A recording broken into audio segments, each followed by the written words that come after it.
Donc, je remerciais le jury d'être présent ainsi que le public. Et donc, je vais vous présenter mes travaux de thèse qui s'intitulent De l'automaticité à l'expressivité et à la compréhension en lecture et qui portent sur l'évaluation et le développement de la prosodie en lecture chez le jeune lecteur français. Thèse que j'ai réalisée sous la direction de Marilyn Boss et Gérard Bailly au sein du LPNC et du GIPSALAB. Donc, je vais commencer par vous faire écouter ceci.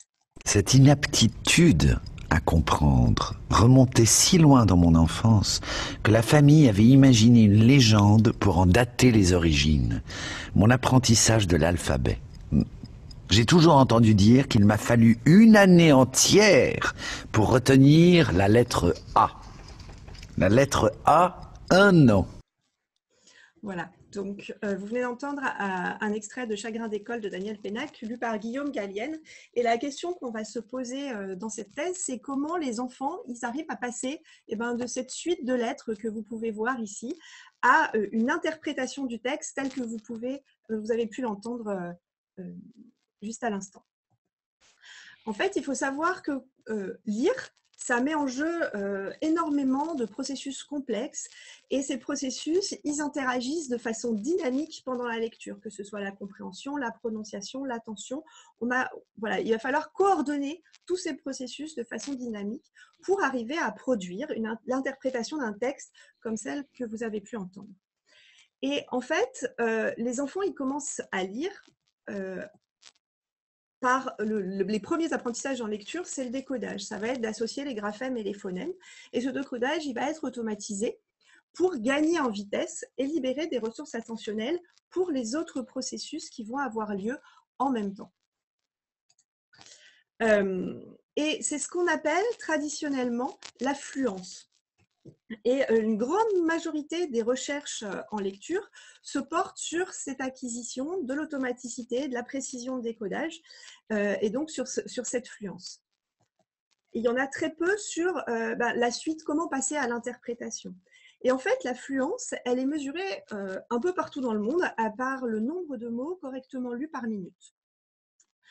Et on va voir que finalement, cette définition, c'est peut-être un peu trop restrictif. Je vais vous faire écouter deux enfants qui sont en CE2 et qui lisent avec le même nombre de mots correctement lus par minute. Donc, voici le premier. Ce jour-là, comme son père avait refusé de lui acheter un livre, Mathilda décida de se rendre toute seule à la bibliothèque du village. Quand elle arriva, elle se présenta à la bibliothécaire, puis elle demanda si elle pouvait s'asseoir et lire un livre. Voilà. Le deuxième enfant. Ce jour-là, comme son père avait refusé de lui acheter un livre, Mathilda décida de se rendre toute seule à la bibliothèque du village. Quand elle arriva, elle se présenta à la bibliothécaire. Elle demanda si elle pouvait s'asseoir et lire un livre. Donc voilà, on entend bien à travers ces deux exemples que pour des enfants qui ont le même nombre de mots correctement lus par minute, on a des qualités de lecture qui sont différentes. Si je vous demande est-ce qu'il y en a un qui est meilleur lecteur que l'autre, vous allez certainement me répondre le deuxième. De la même façon, si je vous demande est-ce qu'il y en a un qui paraît avoir mieux compris ce qu'il lisait, vous allez aussi certainement me répondre le deuxième.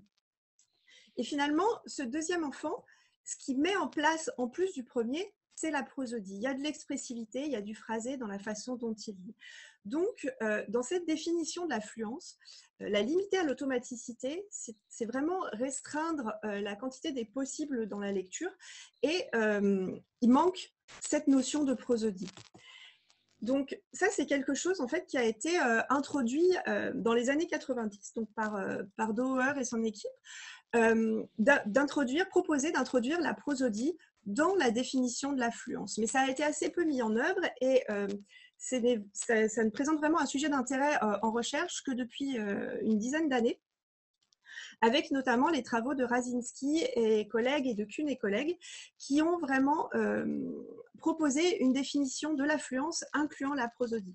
Donc cette définition de la fluence inclut toujours les notions de vitesse et de précision de décodage, mais on y ajoute le phrasé, donc c'est-à-dire toutes les pauses et les intonations qui vont permettre de mettre en valeur la syntaxe du texte, et l'expressivité, donc tout ce qui est variation mélodique, de rythme, d'intensité, et qui là vont plutôt mettre en valeur le sens du texte. Et on voit à travers la définition même du phrasé et de l'expressivité que ce sont deux dimensions qui sont vraiment liées à la compréhension du texte. Et donc ces deux équipes, celle de Rasinski et de Kuhn, mettent en plus dans la définition de l'affluence que le phrasé et l'expressivité, leur but, c'est d'amener à la compréhension du texte. Donc, l'objectif de mes travaux de thèse, c'était vraiment d'aller caractériser en français le développement de ces dimensions prosodiques de la lecture et leur lien avec la compréhension écrite. Il y a assez peu de littérature sur le sujet. C'est bon. Donc, il y a assez peu de littérature sur le sujet. Et il y en a essentiellement en anglais et en espagnol. Il y en a à notre connaissance pas en français. Donc, l'idée ici, c'était vraiment d'apporter de nouvelles données en français. Donc, étant donné qu'il y a peu de littérature sur le sujet, je vous la présenterai au fur et à mesure de la présentation de mes données expérimentales.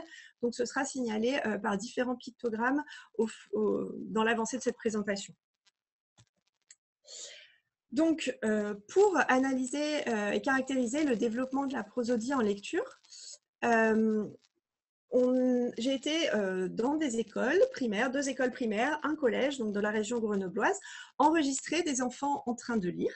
Donc, on a enregistré à peu près 350 élèves dans 23 classes, donc ce qui nous a permis de récolter environ pratiquement 1 millier de lectures d'enfants. Et ça nous a permis de créer 2 corpus. Un corpus transversal, donc du CE1 jusqu'à la 5e, avec 295 enfants, auquel on a ajouté une vingtaine d'adultes lecteurs experts, et un corpus longitudinal, où on a suivi des enfants du CE1 jusqu'au CM1, donc en 3 temps, CE1, CE2, CM1. Donc une soixantaine d'enfants a pu être suivis sur ces 3 ans. Donc, une fois acquis ces corpus, la question qui s'est posée, c'est comment évaluer la prosodie. Une des raisons pour laquelle ça a été assez peu étudié jusqu'à récemment, c'est entre autres que l'évaluation de la prosodie en lecture, elle est relativement complexe. En effet, il n'y a pas une seule façon d'être expressif quand on lit. Moi, si je lis le même texte que vous avez entendu tout à l'heure par Guillaume Gallienne, je n'aurai certainement pas la même façon de le mettre en voix, ce qui ne veut pas dire que je ne serai pas expressive également. Et c'est aussi subjectif de la part de l'auditeur, c'est-à-dire que ce qui me paraît expressif à moi ne vous paraîtra peut-être pas expressif à vous. Donc, cette multiplicité, cette variabilité des productions possibles dans la prosodie en lecture en fait quelque chose de difficilement quantifiable objectivement.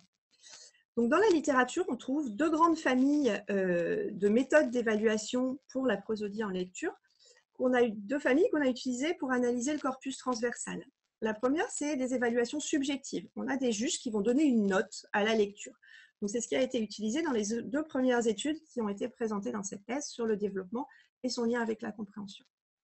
La deuxième famille de méthodes, ça va être d'utiliser des mesures acoustiques. Donc, on va analyser le signal de parole pour relever des indices acoustiques de prosodie. Et donc là, c'est ce qu'on a utilisé dans cette thèse pour caractériser la planification des pauses et la respiration et leur lien avec la compréhension. Ensuite, la question qui se pose, c'est que finalement, c'est pas l'évaluation subjective et les mesures acoustiques, elles ne sont pas complètement indépendantes. Inévitablement, ces indices acoustiques vont influencer notre perception de la qualité de la lecture. Donc, ce qui nous a intéressé ensuite, ça a été de modéliser ces évaluations subjectives, ces scores aux évaluations subjectives, à partir de mesures acoustiques subjectives. Et donc, c'est ce qui a été réalisé dans les études 4 et 6 sur les pauses et pour la production d'un outil automatisé pour évaluer la prosodie. Et cet outil, donc, qui fait la synthèse finalement de ces 2 types d'évaluation, nous a permis d'évaluer les lectures du corpus longitudinal. Et donc, ça, c'est les études 6 et 7 qui sont présentées dans la thèse, et de proposer un modèle longitudinal. Donc là, je ne vais pas tout vous présenter aujourd'hui. Je vais m'axer sur le corpus transversal, je vais vous parler du développement. donc en reprenant des résultats sur la fluence incluant la prosodie et la respiration. Ensuite, je vous parlerai de la modélisation en vous présentant un peu l'outil automatisé et comment il permet de synthétiser avantageusement les deux méthodes utilisées dans le corpus transversal. Et finalement, je vous présenterai le modèle longitudinal et les liens avec la compréhension à partir du corpus longitudinal. Donc, dans cette première partie, on va commencer par aborder le développement. Donc, le développement de la prosodie en lecture, en fait, il a été essentiellement étudié par deux équipes, une en Espagne et une aux États-Unis. Donc, on a quasiment que des données en espagnol et en anglais. Et ces données, en fait, sont tout à fait congruentes. On retrouve le même type de schéma de développement en espagnol qu'en anglais, avec une acquisition rapide de l'automaticité et du phrasé dès les premières années d'apprentissage de la lecture, donc du CP jusqu'à peu près au CE2, avec cependant une grande variabilité entre les enfants. Et puis des compétences en expressivité qui vont démarrer un peu plus tard, un peu plus lentement, et plutôt sur la fin de la primaire, avec notamment l'intonation dans différentes modalités de phrases et le focus. Et la plupart de ces études s'arrêtent à la fin du primaire. Donc en fait, il y a très très peu de données sur ce qui se passe après le primaire, si ce n'est que l'expressivité n'est pas complètement acquise. Donc, on émet l'hypothèse que ce développement de l'expressivité, notamment tout ce qui est variation de rythme et d'intensité, continue à se développer au-delà du cycle primaire et au collège notamment. Donc, ce qu'on a voulu faire dans ces travaux, déjà, c'est caractériser le développement du phrasé et de l'expressivité en français, pour voir si on retrouve en français les mêmes schémas qu'en anglais et en espagnol, donc dans des langues qui ont des transparences différentes, une vitesse d'acquisition de la lecture qui est différente. Et puis, on a voulu aussi caractériser le développement au-delà du CM2, donc en allant enregistrer des enfants en 6e et en 5e pour observer le développement de l'expressivité, notamment après la fin de l'école primaire. Et puis, finalement, on a aussi décidé de s'intéresser à des choses qui n'apparaissaient pas dans la littérature sur les enfants. C'est la planification et la coordination de la respiration. En anglais et en espagnol, les pauses sont considérées comme un seul type, comme une entité unique, on va dire, alors qu'en fait, elles comprennent beaucoup de choses différentes. On a des pauses d'hésitation, des pauses syntaxiques, et on a aussi essentiellement des pauses respiratoires, puisqu'on est obligé de respirer quand on parle, et c'est la même chose quand on lit. Et cette respiration va contraindre un certain nombre de pauses. Donc, pour mesurer cette prosodie, on a enregistré les enfants sur deux textes. Un texte narratif composé de phrases courtes, longues, avec et sans ponctuation pour avoir les pauses dans différentes configurations. Et un dialogue, donc là avec différents types de phrases, interrogatives, exclamatives, de façon à induire plus d'expressivité, plus de variations mélodiques. Et à chaque fois, la consigne pour la lecture de ces textes était de lire comme s'il lisait une histoire à un petit de maternelle, de façon à induire de l'expressivité et à s'affranchir autant que possible de la consigne dont ils ont l'habitude pour la fluence, qui est de lire le plus vite possible. Et donc, pendant la lecture de ces textes, on a enregistré leur voix et on a enregistré leur respiration à l'aide des ceintures que vous pouvez voir sur la photo au niveau abdominal et thoracique. Donc, ce corpus transversal, dans un premier temps, nous avons utilisé une évaluation subjective. Pour cette évaluation, on a utilisé une échelle qui était proposée par Rasinski en anglais, et on l'a traduite et adaptée en français. Donc, c'est une échelle multidimensionnelle de fluence. Donc, son fonctionnement est assez simple. On a 4 dimensions, l'expression, le phrasé, le décodage et la vitesse. Et des juges humains vont donner une note à chacune de ces dimensions, comprises entre 1 et 4, 1 étant non acquis et 4 lecteurs experts. Donc, on aura 4 notes, une pour chaque dimension, et un score global sur 16 de fluence, incluant la prosodie. Et donc, cette échelle, en français, on a pu la valider. On a montré sa fidélité. Donc, on a fait évaluer toutes les lectures du corpus transversal par différents types de jurys, des enseignants, des étudiants et des chercheurs. Et on a pu voir déjà que, dans un premier temps, que les coefficients de corrélation entre les évaluateurs sont bons, voire très bons, pour les chercheurs notamment qui avaient l'habitude de travailler avec cette échelle. un petit peu moins bon, mais quand même très correct pour les étudiants qui ont moins l'habitude et d'évaluer les lectures d'enfants et d'en entendre.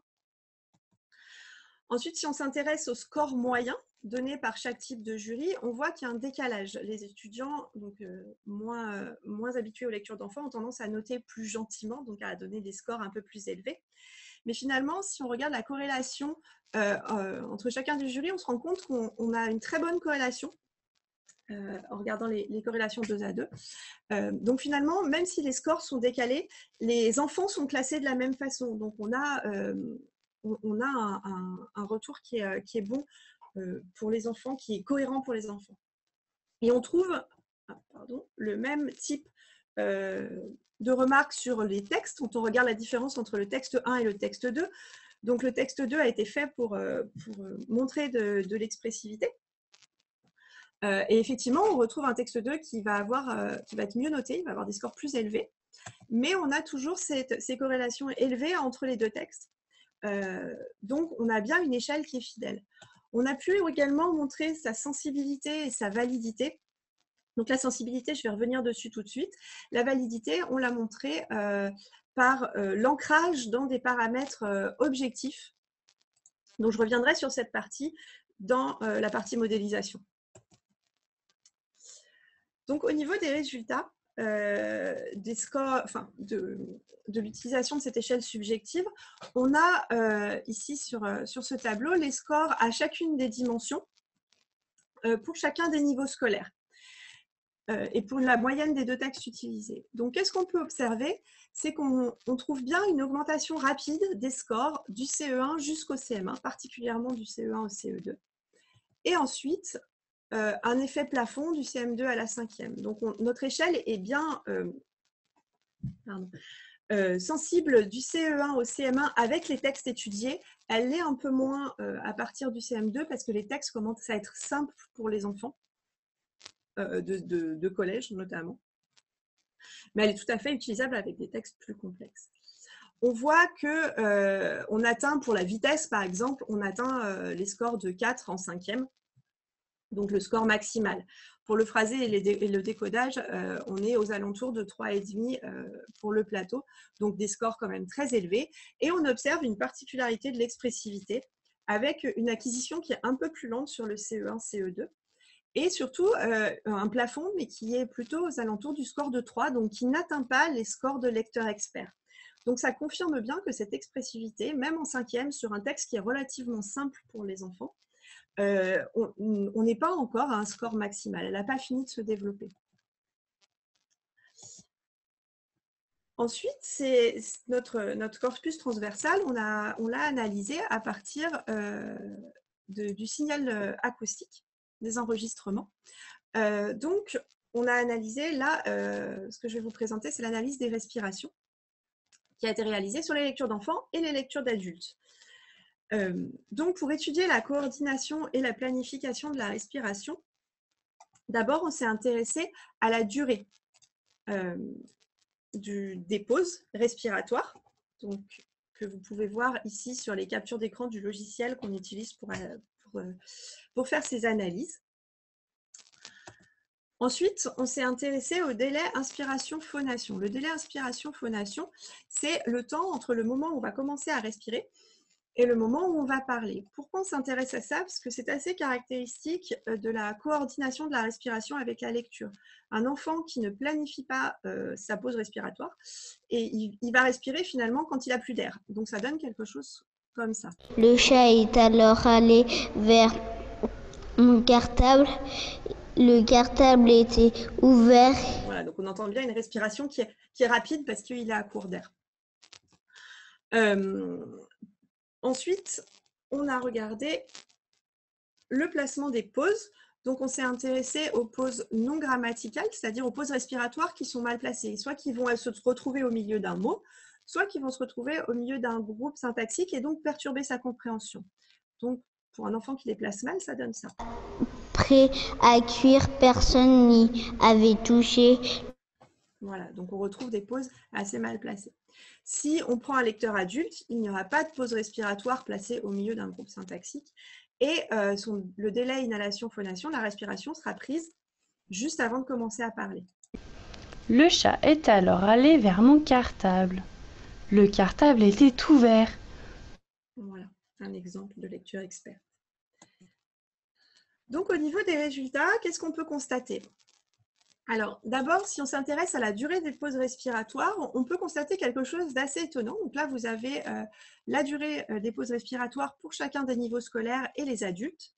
Et qu'est-ce qu'on constate? Eh bien, on peut voir que les pauses respiratoires sont plus longues chez les CE1 et les adultes que chez les autres enfants. Donc, ce qui peut paraître étonnant, puisqu'on se dit que les CE1 ont déjà un niveau adulte, ce qui disparaît après. Et en fait, si on va un peu plus loin et qu'on regarde de quoi sont constituées ces pauses respiratoires, en allant voir notamment ce délai inhalation-phonation, on se rend compte qu'au niveau de ce délai, seuls les CE1 ont un long délai inhalation-phonation. C'est-à-dire qu'en CE1, ils n'ont pas encore coordonné leur respiration avec la parole en lecture. Et donc, ils vont respirer quand ils n'ont plus d'air. Et donc, ces longues pauses respiratoires qu'on peut observer chez les CE1, finalement, elles sont plutôt dues à ces délais inhalation-phonation qui sont plus longs et donc qui donnent des pauses plus longues. Alors que chez les adultes, on peut penser que ces pauses plus longues que chez les autres enfants ont plutôt un but expressif, finalement. On va marquer de façon plus forte la syntaxe du texte. Et donc, à partir du CE2, la respiration, le délai inhalation-phonation est au niveau des adultes. Donc, a priori, cette respiration est mieux coordonnée. Ensuite, on va s'intéresser à la fréquence des pauses mal placées à chacun des niveaux scolaires. Et là, on peut constater que la fréquence des pauses mal placées, elle diminue fortement du CE2 au CM1. Elle est assez stable en CE1, CE2, il y a autant de pauses mal placées. Elle diminue en CM1 pour atteindre un niveau adulte dès le CM2. Donc chez les adultes, on n'a plus du tout de pauses respiratoires mal placées. Chez les enfants, on a encore un peu de variabilité puisque c'était une première lecture du texte, donc ils ne la connaissaient pas. Donc la planification est un peu plus complexe. Donc si je résume ces données sur la respiration, on peut voir que la coordination entre la respiration et la lecture, elle apparaît dès le CE2. Dès le CE2, il prévoit qu'à un moment, il va falloir respirer. Par contre, ils ne sont pas encore complètement capables de placer les pauses au bon endroit. Donc la planification, vraiment des pauses respiratoires, elle apparaît plutôt en CM2. Et si on ajoute à ça, donc je ne l'ai pas présenté, mais la fréquence respiratoire, donc qui est liée aussi à la maturation de la respiration, les enfants, ils ont besoin de respirer plus souvent. Donc là, on voit qu'à partir du CM1, on a une fréquence respiratoire qui est équivalente à celle des adultes. Donc finalement, sur ces pauses, cette planification des pauses respiratoires, on retrouve bien ce développement rapide du CE1 au CM1 qu'on a pu observer de façon subjective et qui est aussi présent dans la littérature en anglais et en espagnol. Donc notre schéma de développement en français s'intègre bien dans celui qui a été montré en anglais et en espagnol. Donc voilà pour cette première partie sur le développement. On a vu l'évaluation subjective, on a vu des mesures acoustiques, donc 2 méthodes de mesure qui ont des objectifs différents, qui vont nous apprendre des choses différentes et complémentaires, mais qui ne sont pas totalement décorrélées l'une de l'autre, puisqu'il y a forcément un lien entre les deux, et c'est ce qu'on va aborder maintenant.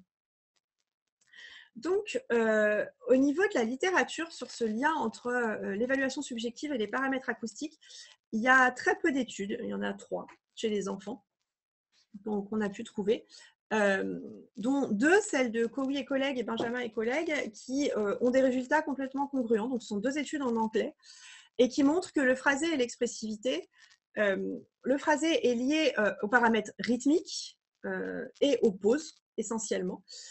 Et l'expressivité est essentiellement liée aux paramètres mélodiques et tout ce qui est variation de fréquence fondamentale.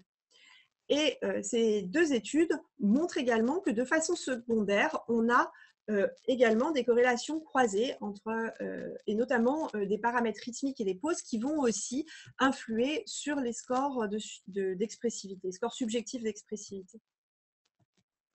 La dernière étude, celle de Young-Suk et collègues, est un peu différente puisqu'on a bien une multidimensionnalité mais on ne retrouve pas ces corrélations croisées. Donc, nous, on est plutôt parti, je ne m'étendrai pas là-dessus, puisqu'on est plutôt parti sur l'hypothèse de retrouver un lien entre paramètres rythmiques et phrasés et paramètres mélodiques et expressivité en français, avec également des corrélations croisées entre ces deux dimensions. La deuxième chose qu'on va aborder ici, c'est qu'on a pu voir que dans les évaluations subjectives, que le texte 2, donc le dialogue, était mieux noté, mieux évalué que le texte 1. Donc, on a quand même une dépendance. Notre score subjectif, il va être dépendant du texte. Donc, on va voir si le fait de mettre en relation ces deux types d'évaluation nous permet de diminuer cette dépendance au texte. Donc, ça a été fait via le développement d'un outil d'évaluation automatique au GIPSALAB, donc par Gérard Bailly. Et cet outil, il se base sur deux choses. Des paramètres verbaux, donc type le nombre de mots lus, le nombre de mots incorrects, le nombre de répétitions, de pauses à l'intérieur des mots, de noyaux vocaliques. Et à ça, on va ajouter des paramètres prosodiques. Donc, on va intégrer deux schémas prosodiques différents, un concernant plutôt les paramètres mélodiques et un plutôt les paramètres rythmiques.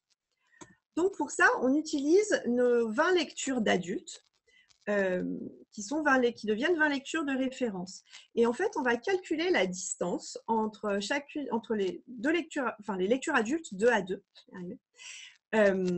pour deux paramètres, l'allongement syllabique, donc ce qui va nous donner des paramètres rythmiques, et les variations de fréquence fondamentale qui vont nous donner les paramètres mélodiques.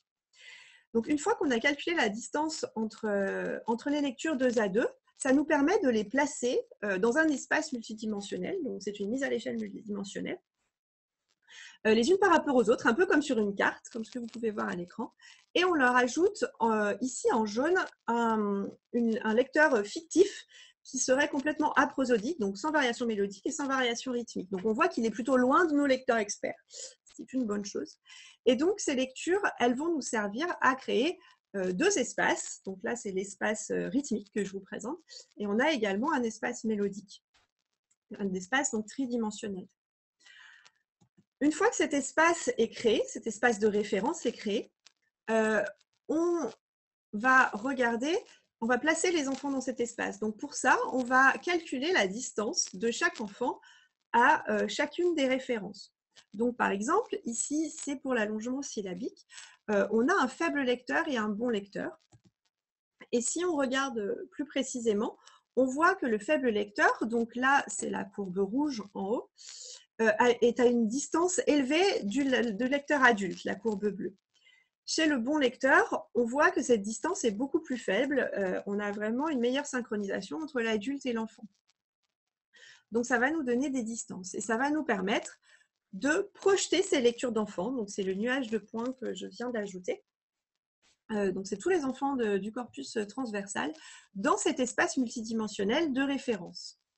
Et dans cet espace, si on regarde les scores subjectifs, on retrouve bien les bons lecteurs qui sont proches des lecteurs de référence et loin de la référence aprosodique, les faibles lecteurs qui vont être plus éloignés des lecteurs de référence et les lecteurs moyens qui se retrouvent entre les deux. Donc, on a une cohérence avec nos évaluations subjectives. Ensuite, en prenant les coordonnées de ces lectures d'enfants dans notre espace multidimensionnel, on obtient 3 coefficients, 3 paramètres rythmiques et 3 paramètres prosodiques. Donc, ensuite, on a réalisé des régressions sur les scores subjectifs à partir de ces paramètres. Donc, dans un premier temps, on a introduit uniquement les paramètres verbaux. Et qu'est-ce qu'on observe? Eh bien, on observe qu'on a des modèles, on obtient des modèles sur les dimensions de vitesse et de décodage qui sont relativement bons, mais par contre, des modèles qui sont assez faibles, notamment en expressivité, en n'utilisant que des paramètres verbaux. Si on introduit les paramètres prosodiques que je viens de vous présenter, qu'est-ce qu'on peut observer? Eh bien, on observe une amélioration nette des modèles, notamment de l'expressivité et du phrasé. Donc, le fait d'ajouter ces paramètres prosodiques va nous permettre de mieux prédire les scores d'expressivité et de phrasé. ce qui, pour revenir à mon échelle subjective, ancre bien cette échelle dans les paramètres acoustiques objectifs et donc montre sa validité. La deuxième chose qui est intéressante à voir sur ces régressions, c'est qu'on retrouve bien une influence des paramètres mélodiques sur l'expressivité et une influence des paramètres rythmiques sur le phrasé. Et on retrouve également ces corrélations croisées, notamment avec l'influence des paramètres rythmiques sur l'expressivité. La deuxième chose qu'on voulait aller voir à partir de ces modèles, c'est la dépendance au texte. Donc là, ce que je vous présente, c'est les scores au texte 2 en fonction des scores au texte 1. À la fois pour les scores calculés avec le modèle, les modèles que je viens de vous présenter, et les évaluations humaines. Donc les modèles, c'est en rouge, les évaluations humaines en bleu. Et qu'est-ce qu'on peut observer? Et déjà, on peut se rendre compte, on retrouve ce qu'on avait observé dans la première partie, avec un texte 2 qui est beaucoup mieux noté par les évaluateurs humains, donc ici en bleu, que le texte 1. Et ce qu'on peut observer également, c'est que nos scores calculés avec les modèles sont moins sensibles, on va dire, à cette différence de texte que les évaluateurs humains. La deuxième chose intéressante, si on s'intéresse à la dispersion des scores, on se rend compte que, notamment pour l'expressivité, la dispersion des évaluations humaines est très grande. Par contre, si on regarde la dispersion des scores issus des modèles que je vous ai présentés, on voit que cette dispersion est moindre. Donc, on a vraiment un outil automatisé qui est plus consistant d'un texte à l'autre que l'évaluation subjective. Donc, on a moins de dépendance au texte en utilisant ces modèles qu'en passant par des juges humains. Donc, finalement, cet outil subjectif, il est intéressant déjà parce qu'il prend en compte la variabilité des productions possibles avec ses multiples références. Et puis, en faisant la synthèse finalement de l'évaluation subjective et de l'évaluation des mesures acoustiques, ça va permettre d'avoir un outil qui sera moins dépendant de la variabilité inter-évaluateur, donc plus reproductible, ça va être un outil qui sera moins dépendant au texte, et également, je ne l'ai pas trop abordé, mais un outil qui va être plus précis puisqu'on passe par des paramètres acoustiques et un score continu, donc qui va permettre de capter des variations plus fines dans l'évolution et les progrès que vont faire les enfants. Donc c'est vraiment un outil qui est particulièrement adapté pour les corpus pour notre corpus longitudinal. Donc ce qu'on va aborder maintenant à travers la compréhension. Donc, si je reviens sur le lien prosodie-compréhension, je l'ai un peu abordé dans l'introduction. En fait, ce lien, les corrélations entre la prosodie en lecture et la compréhension écrite, elles ont été montrées à de nombreux niveaux scolaires dans de nombreuses langues, donc en utilisant souvent le score de fluence totale, incluant la prosodie. Et ce qui est intéressant, on se rend compte à travers la définition du phrasé et de l'expressivité que pour être expressif, il faut avoir compris ce qu'on lit. La question, elle se pose aussi dans l'autre sens, la question du lien causal. Est-ce que le fait d'ajouter de la prosodie, ça va me permettre de mieux comprendre également? Donc ça, c'est quelque chose dont on a déjà quelques indices, notamment à travers des études qui montrent que, aussi bien chez les enfants que chez les adultes, quand on lit des phrases qui sont ambiguës, des textes qui sont complexes, on a tendance à accentuer la prosodie, à faire des pauses plus longues, à plus marquer l'intonation. Donc, comme si on s'appuyait dessus pour mieux comprendre le texte. Donc ça, c'est un premier indice du fait que oui, la prosodie a peut-être une influence sur notre compréhension. C'est peut-être un outil finalement de compréhension. Donc pour ça, il y a eu des études longitudinales qui ont déjà été menées pour explorer ce lien causal dans le développement. Donc il y en a eu 5, et ces 5 études donnent des résultats qui ne sont pas congruents. C'est-à-dire qu'en fait, elles sont dans des langues différentes, à des âges également différents. Donc, les 2 dernières études en date, celles de Venondal et collègues et Fernandez, émettent des hypothèses quant à cette non-congruence. Donc, celle de Venondal est que finalement, la prosodie et la compréhension, il y aurait un lien bidirectionnel qui va varier dans le temps. C'est-à-dire que chez les plus jeunes, c'est la compréhension qui va aider à la prosodie, au développement de la prosodie. Et ensuite, avec l'acquisition des compétences en lecture, ce lien s'inverse et c'est plutôt la prosodie qui va être utile à la compréhension et au développement de la compréhension. Fernandez a fait une étude, Fernandez et ses collègues ont fait une étude en portugais et n'ont pas retrouvé ce lien bidirectionnel. Et ils émettent également l'hypothèse que ce lien pourrait aussi être lié à la transparence de la langue. Ce qui expliquerait pourquoi ces études dans différentes langues ne trouvent pas les mêmes résultats. Donc, nous, dans le modèle longitudinal qu'on voulait mettre en place, notre but, c'était vraiment d'essayer de retrouver l'automaticité et la compréhension comme prérequis au développement de la prosodie, dans ce qui était montré dans la littérature. Et aussi de voir ce lien bidirectionnel, donc de voir ce lien qui s'inverse en grandissant et qui va de la prosodie vers la compréhension. Donc, on s'est concentré ici en français sur les enfants du CE1 au CM1, donc ce qu'on avait identifié dans le corpus transversal comme étant les années clés ou de développement de la prosodie en lecture. Donc, pour mettre en place ce modèle, on a évalué les 167 lectures du corpus longitudinal avec l'outil automatisé que je vous ai présenté. Et on a utilisé deux types de tests de compréhension. Un test de compréhension global, donc un texte avec des questions en lecture silencieuse traditionnelle, que les enfants ont l'habitude de faire, et un test de compréhension locale, qui est un maze test. Donc là, où on remplace un mot sur 7 par 3 propositions.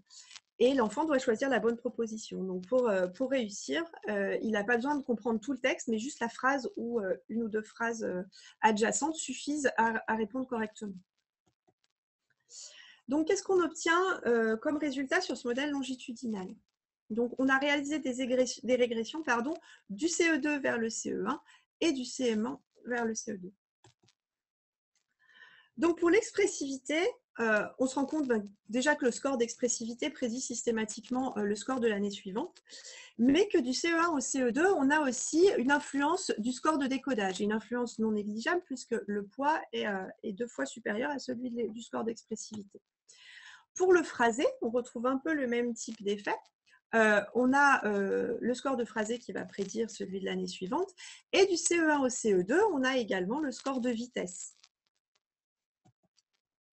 Pour le décodage, c'est la vitesse qui va influencer du CE1 vers le CE2, et du CE2 vers le CM1, ça va plutôt être le phrasé. Et finalement, au niveau de la dimension de la vitesse, on a uniquement le score de vitesse qui va intervenir d'une année sur l'autre. Donc, qu'est-ce qu'on peut constater ici? C'est que finalement, du CE1 vers le CE2, on retrouve bien notre influence des compétences d'automaticité, donc la précision de décodage et la vitesse de lecture, qui vont influencer le développement de toutes les dimensions de l'affluence en lecture, y compris des dimensions prosodiques. Et cette influence du décodage et de la vitesse disparaît complètement du CE2 vers le CM1. Il n'est présent que chez les plus jeunes enfants. Là-dedans, je vais introduire mes scores de compréhension. Et là, qu'est-ce qu'on peut observer? Eh bien, on observe au niveau de la compréhension locale une influence du score d'expressivité du CE1 vers le CE2, puis une influence du score de phrasé du CE2 vers le CM1 et de la compréhension globale avec un poids qui est relativement similaire à celui de l'influence de la compréhension globale. Par contre, pour la compréhension globale, on n'a pas eu d'effet concluant, autre que ceux des variables qui ont été contrôlées. Donc, si je résume... c'est bon. Si je résume, au niveau des dimensions de la fluence, on a bien retrouvé le lien automaticité vers fluence chez les plus jeunes lecteurs, donc qui est présenté dans la littérature. Mais par contre, on n'a pas retrouvé ce lien de la compréhension vers la fluence, et notamment la prosodie, chez ces jeunes lecteurs du CE1 au CE2. Pour la compréhension, on s'attendait effectivement à avoir un modèle bidirectionnel de la compréhension vers la prosodie, puis de la prosodie vers la compréhension. Et finalement, ce qu'on retrouve, c'est uniquement le lien prosodie vers compréhension, et ça dès le plus jeune âge, donc dès le CE1. Donc quelque chose qui est original par rapport à ce qui a été présenté dans la littérature. on retrouve quand même des variations au fil des acquisitions et du niveau scolaire, avec l'expressivité qui va avoir un impact sur la compréhension chez les plus jeunes, puis le phrasé du CE2 vers le CM1. Donc, il y a un changement dans les dimensions impactant la compréhension dans le temps. Donc ça, c'est quelque chose qui n'avait pas été exploré dans la littérature, puisque les études que je vous ai présentées utilisent systématiquement le score global de fluence et ne se sont pas intéressées au score spécifique de chaque dimension. Donc, je n'ai fini pour la partie expérimentale. Je vais faire un petit résumé des principaux résultats présentés ici. Déjà, du point de vue du développement de la prosodie en français, on a bien retrouvé un développement rapide et précoce de l'automaticité qui permet un développement de la prosodie en lecture avec un statut un peu particulier de l'expressivité qui se développe plus tardivement et plus lentement. Et donc, on s'intègre bien, on retrouve bien les étapes qui ont été trouvées en anglais et en espagnol. Donc, ça viendrait renforcer l'idée que finalement, le développement de l'expressivité, il est assez indépendant de la transparence de la langue et de l'acquisition la vitesse d'acquisition du décodage. Et donc, ce serait peut-être plutôt une question de maturation. Et puis, on est venu apporter de nouvelles données, notamment sur la planification des pauses respiratoires, qui s'installent également rapidement entre le CE1 et le CM1, donc qui rentrent également dans ce modèle de développement. Au niveau de la compréhension, donc on a bien retrouvé que la prosodie en lecture, c'est un bon indicateur de la compréhension écrite. Donc en cela, on vient appuyer la théorie de Rasinski qui porte vraiment son attention sur l'évaluation qualitative de la fluence et d'aller au-delà de l'automaticité. On a retrouvé un lien entre prosodie en lecture et compréhension écrite qui varie dans le temps, mais plutôt au niveau des dimensions de la prosodie que du sens de ce lien. Donc, en cela, on rejoint en partie le modèle de développement les hypothèses de Veenendaal et collègues. Et par contre, on a trouvé ce lien d'expressivité vers la compréhension écrite qui apparaît très tôt dès le CE1. Donc là, on est un peu aussi en contradiction avec les études que je vous ai présentées. Et donc, voilà, c'est une observation qui mérite qu'on continue à explorer et aller un peu plus loin pour voir ce qu'il en est de ce lien compréhension écrite vers prosodie. Donc, pour la suite de ces travaux, là, on a vraiment beaucoup travaillé sur le traitement en ligne de la prosodie, donc notamment la planification des pauses. Je vous ai présenté la planification des pauses respiratoires, mais on a travaillé au-delà de ça sur toutes les pauses. Donc, finalement, la coordination entre les différents processus qui va permettre cette planification des pauses. Donc, ce travail, il va aussi être réalisé à partir du texte, du dialogue, du texte 2, sur l'intonation dans les différents types de phrases, voir l'évolution les variations mélodiques en fin de phrase, notamment en phrases interrogatives, par exemple. Et ces données, on aimerait les compléter avec une étude en oculométrie qui nous permettrait justement de pister le traitement syntaxique de la phrase et l'anticipation, la planification de ces pauses par le biais des mouvements oculaires. Donc, ce serait un autre outil de suivi en ligne du traitement de la syntaxe et de la prosodie. Le deuxième gros point qu'il va falloir continuer à explorer, c'est ce lien entre prosodie et compréhension, et notamment par le biais de l'entraînement de la prosodie en lecture. Donc ça, c'est ce que j'ai déjà commencé à faire pendant cette thèse. Donc ça n'a pas été intégré au manuscrit, mais on a utilisé un karaoké de lecture pour entraîner des enfants à la lecture prosodique, donc avec un modèle audio de lecteur expert et un indissage visuel de la prosodie. Et on a pu montrer que cet entraînement, il a été efficace. Ces enfants ont amélioré leur prosodie sur les textes lus et aussi sur des textes qui n'avaient pas été entraînés. Donc maintenant, ces données, on va les utiliser pour essayer de faire le lien avec la compréhension et voir si on a réussi également à améliorer leur compréhension en améliorant leur prosodie. Et pour conclure, tout ce travail, il a été aussi fait pour pouvoir apporter des outils aux enseignants Notamment, là, dans un premier temps, le premier outil qui a été proposé, c'est cette échelle multidimensionnelle de fluence, qui permet une évaluation qualitative de la fluence en lecture, qui a déjà été communiquée aux enseignants avec qui j'ai pu travailler, et qu'on va essayer aussi de diffuser à plus grande échelle. Et la deuxième chose, ça va être de travailler sur l'enseignement de l'expressivité pour améliorer la fluence et la compréhension. Là, j'aborde 2 points. L'enseignement explicite de la prosodie en lecture, donc c'est ce qui a été fait à travers le projet Fluence, et donc ce karaoké de lecture qui est l'application Élargir, qui a été utilisé à grande échelle dans l'académie, notamment dans l'académie de Grenoble, et qui a montré que les enfants qui avaient utilisé ces programmes d'entraînement, notamment Élargir, avaient de meilleures compétences en lecture, avaient gagné en compétences en lecture. Et puis le deuxième point, ce serait de travailler à lecture orale au-delà des niveaux primaires, puisque au collège, les enfants sont confrontés de plus en plus à des textes plus complexes et des textes qui vont leur servir pour leurs apprentissages. Et donc, il est important de comprendre, et on se rend compte qu'il y a énormément d'enfants qui arrivent au collège en difficulté de compréhension. Et peut-être que le travail de la lecture orale et de continuer à travailler l'expressivité de la lecture orale sur ces textes complexes permettrait d'améliorer leur compréhension et du coup leurs apprentissages scolaires.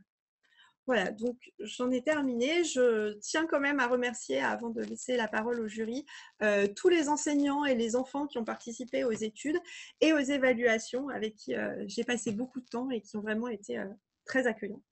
Voilà, je vous remercie de votre attention.